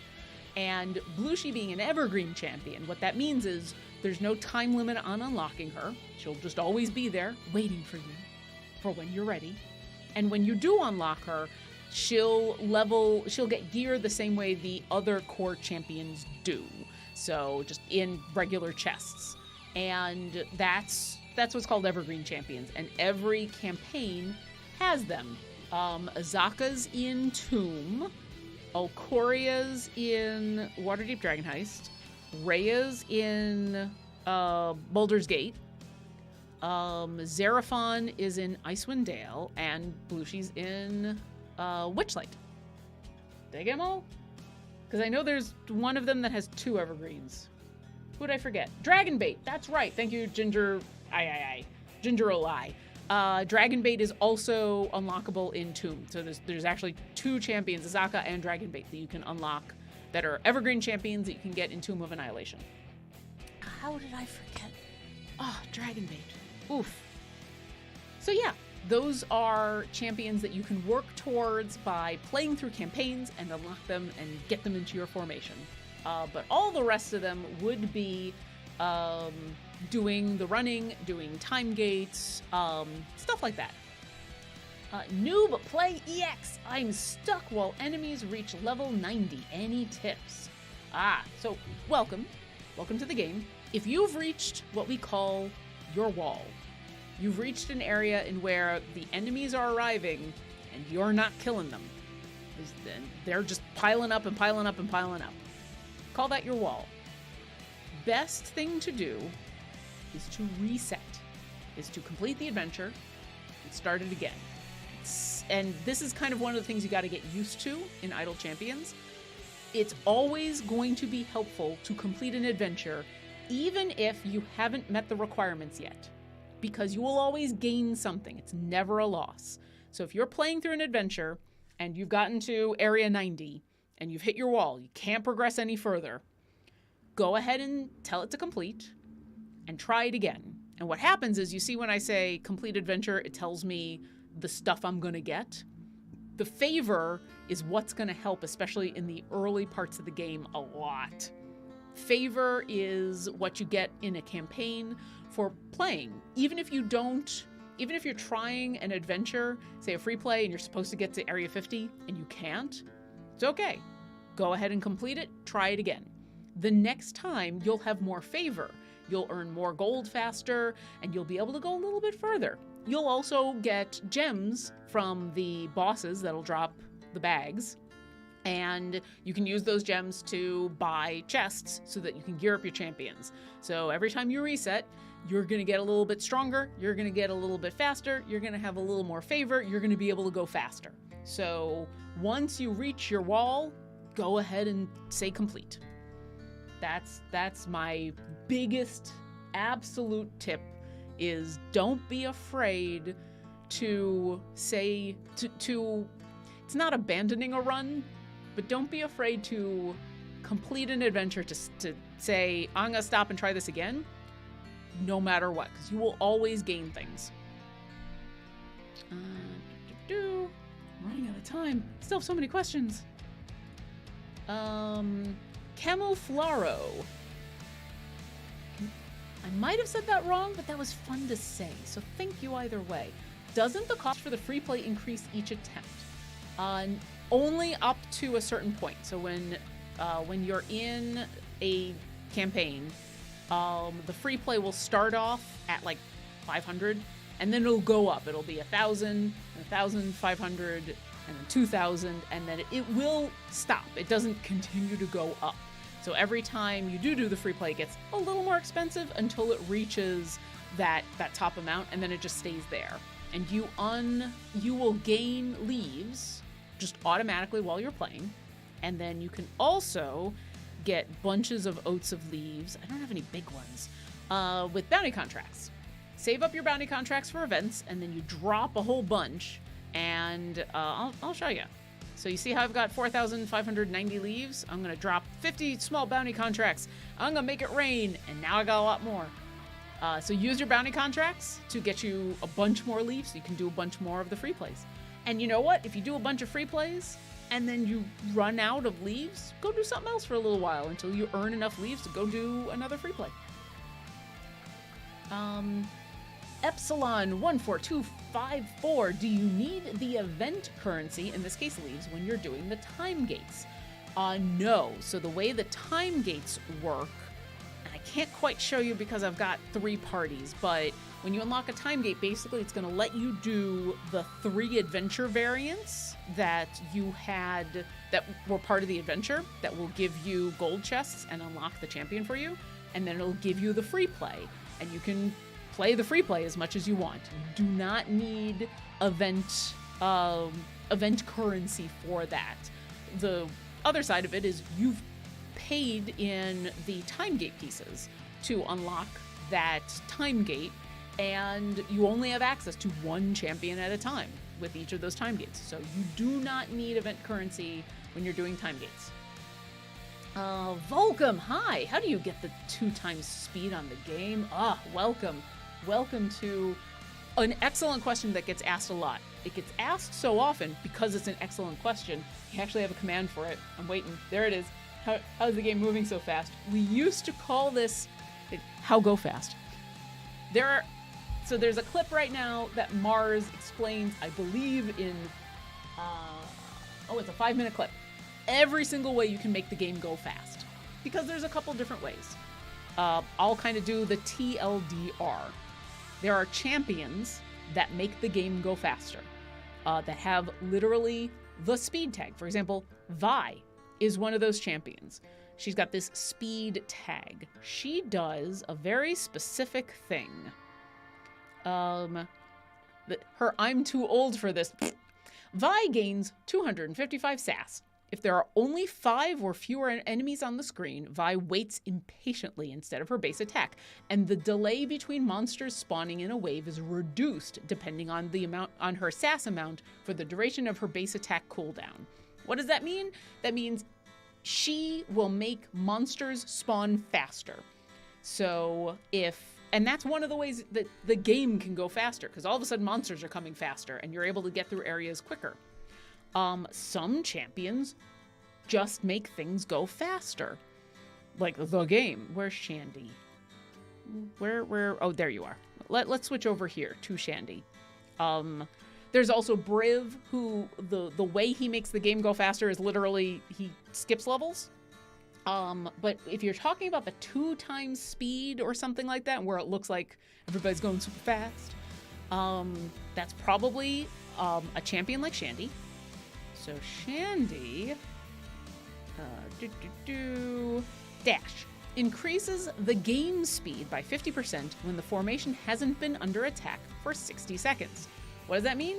If you're killing a lot of enemies, if you're in an earlier level and you're just getting through enemies, in this case, you haven't been under attack for 60 seconds, she makes the game just go faster.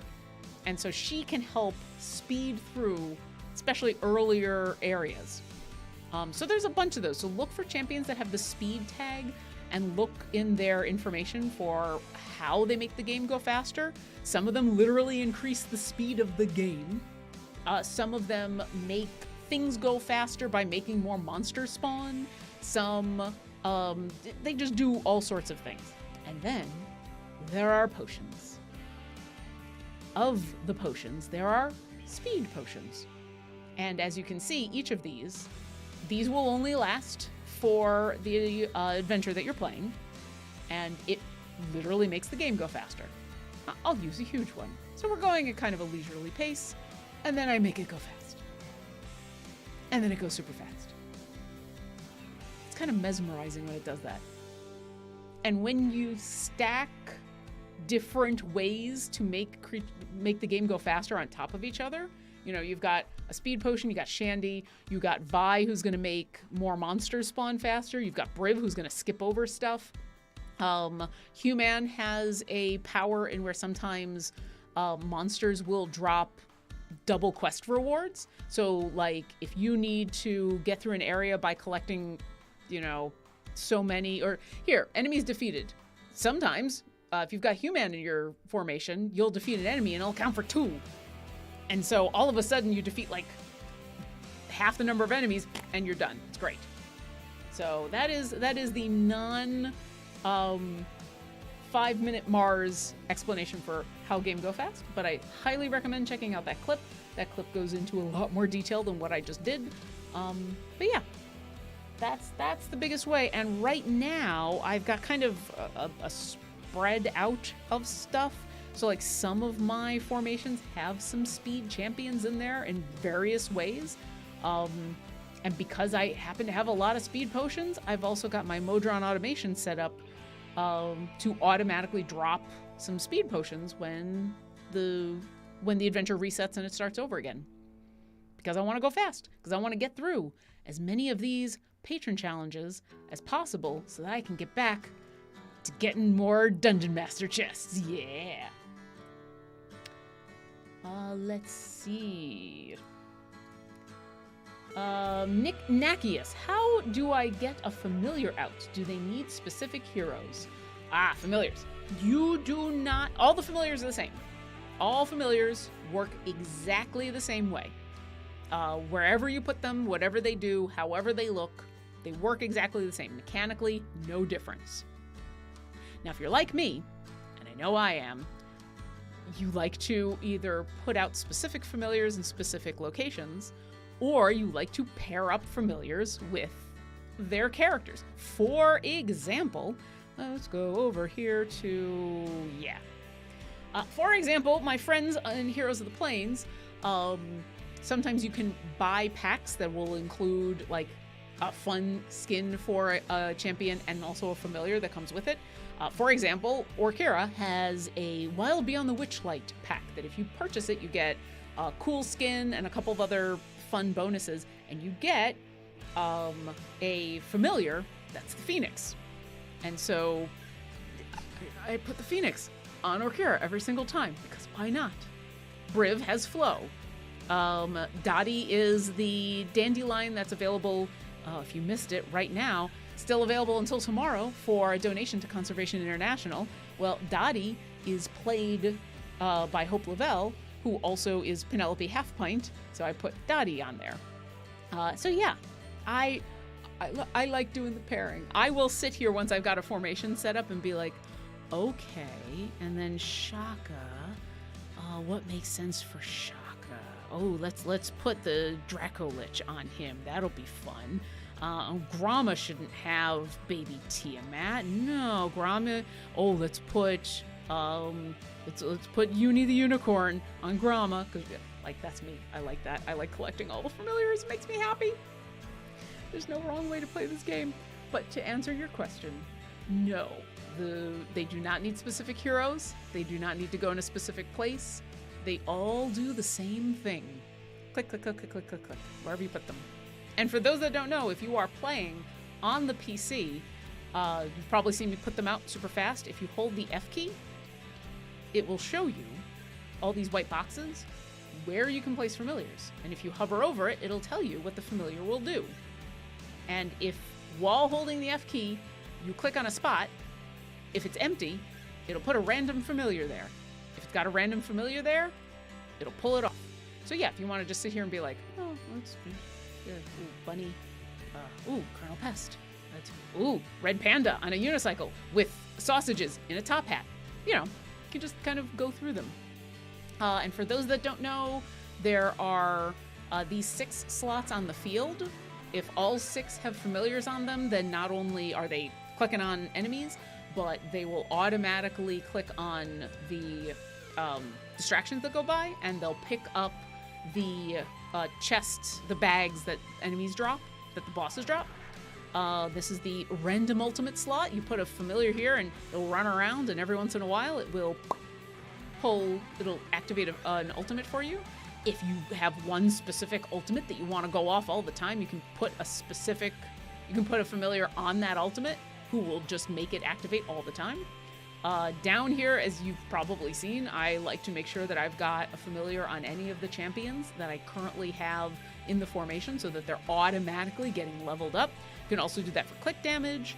And yeah, familiars just make it easier, especially for players like me, because I am a more hands-off player. These 2 hours are kind of some of the most active I play in a week. Often the way I play Idle Champions is I've got it running all the time, but I'm doing other things. So I've got Idle Champions running, and I'll set up everything, and then I will set it and forget it, and I'll come back like 3 hours later and be like, oh, let's see what I got. And so for me, familiars are super, super, super useful. Also, they're adorable. They're absolutely adorable. I mean, baby Snow Owlbear. What's it with fluffy? You know how you know that familiars, just no matter what they are adorable no matter what? Once again, here's Colonel Pest from a familiar quest, which is happening tonight. Colonel Pest, who is ugly cute, so many teeth, adorable. Absolutely adorable. So yeah. Familiar tangent. The familiar tangent is a familiar tangent. Let's see. Crocus Maximus, have you had the chocolate pudding or the cinnamon peeps?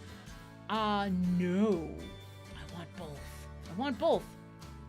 WTF Mer BB, are potions spent when not in the game? Only if you tell it to spend them when you are doing Modron automation.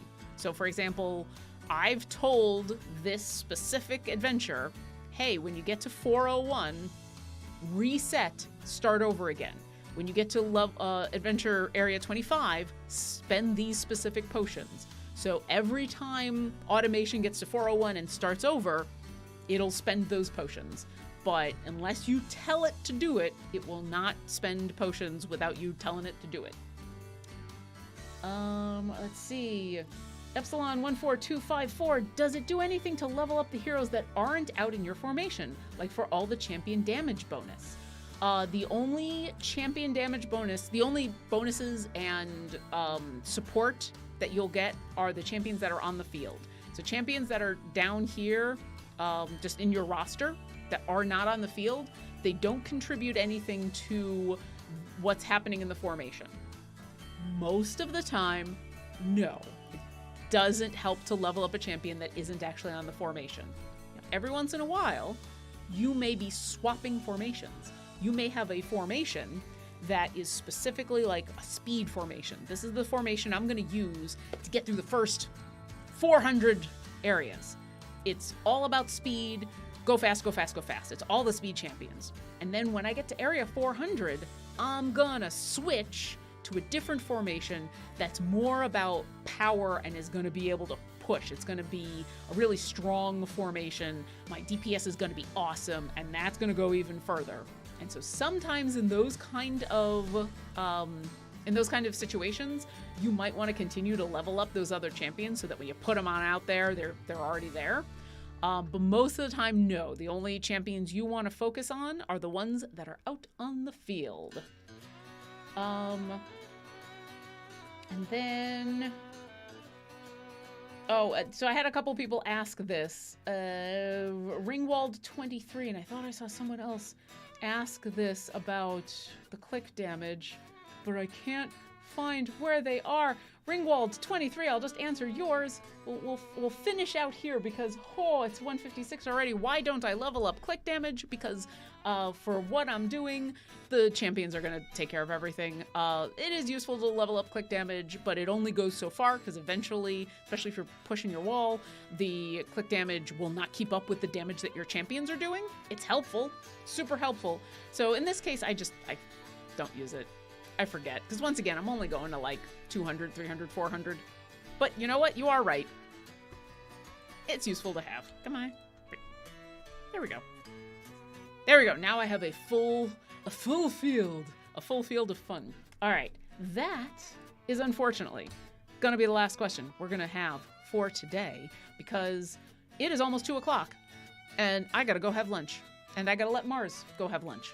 Anyway, I would like to thank Mars for being an awesome moderator and helping out. I know he was answering questions in chat while I was answering other questions or fooling around with formations and doing an amazing job. So thank you, thank you. Thank you to everyone in chat. I know a lot of you in chat were answering questions for people and giving advice, and also just chatting about Kreidel and telling people how awesome Orkira is. So I really appreciate that. So thank you all for doing that. Next show is tonight at 5 p.m. Pacific, so 3 hours from now. You don't want to do the time zone math. 3 hours, come back and you will see the grand finale of a familiar quest. Can Todd Kenrick finally kill all 5 of the most adorable familiars on the planet? You'll have to wait and see and watch tonight and find out. Anyway, thanks everyone for joining me. I hope you enjoyed the show, and we'll see you next encounter. Bye.